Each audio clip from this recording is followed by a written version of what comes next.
முதல்ல சாப்பிங் போர்டை இந்த மாதிரி ஒரு பேக்கால் கவர் பண்ணி எடுத்திங்கன்னா உங்களுக்கு க்ளீன் பண்ணுறது ரொம்ப ஈஸியாக இருக்கும்.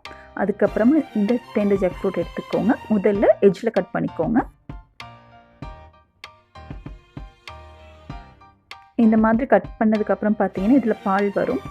அதுக்கு டிஷ்யூவில் கொஞ்சம் தண்ணியில் நனைச்சிட்டு அதை இந்த மாதிரி தொடச்சி எடுத்திங்கன்னா க்ளீன் பண்ணுறது ரொம்ப ஈஸியாக இருக்கும்.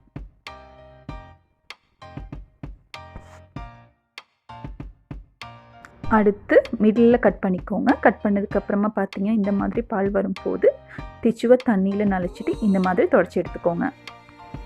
இப்போது எப்படி சின்ன சின்ன பீசஸாக கட் பண்ணிவிட்டு இந்த ஸ்கின்னெல்லாம் க்ளீன் பண்ணி எடுக்கிறதுன்னு காட்டுறேன்.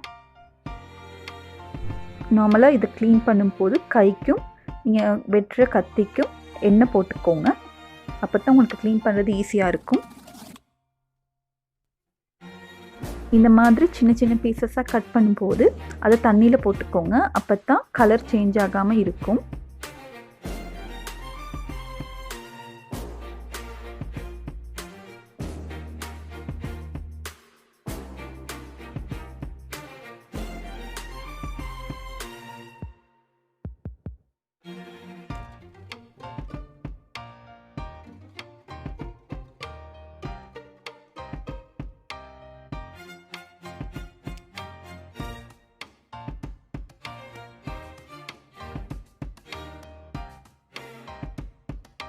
முதல்ல ஒரு பவுலில் அரிசி மா 2 டேபிள் ஸ்பூன் போட்டுக்கிறேன்.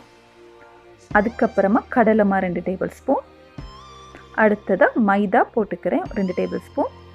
இல்லைன்னா நீங்கள் கார்ன்ஃப்ளவர் கூட ஆட் பண்ணிக்கலாம்.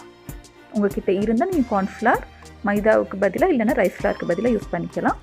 அதுக்கப்புறமா சில்லி பவுடர் கொஞ்சம் உங்கள் காரத்துக்கு ஏற்ற மாதிரி சேர்த்துக்கோங்க. அப்புறம் மஞ்சள் கொஞ்சம். அதுக்கப்புறம் கரம் மசாலா இல்லைன்னா சிக்கன் கறி பவுடர் 2 டேபிள் ஸ்பூன் சேர்த்துக்கலாம். அப்புறம் உப்பு கொஞ்சம். அடுத்ததாக கொஞ்சம் கொஞ்சமாக தண்ணி சேர்த்து இதை ஒரு பேட்டராக செஞ்சு எடுத்துக்கோங்க. பார்த்தீங்கன்னா இந்த கன்சிஸ்டன்சியில் இந்த பேட்டரை செஞ்சு எடுத்துகிட்டு டெண்டர் ஜாக் ஃப்ரூட்லாம் இந்த மாதிரி சின்ன சின்ன பீசஸாக கட் பண்ணிவிட்டு அதோடு நல்லா மிக்ஸ் பண்ணி எடுத்துக்கோங்க. இந்த மாதிரி எல்லா பக்கமும் கோட் ஆகிற மாதிரி மிக்ஸ் பண்ணி எடுத்துகிட்டு ஒரு 10 நிமிஷத்துக்கு அப்புறமா டீப் ஃப்ரை பண்ணிக்கலாம்.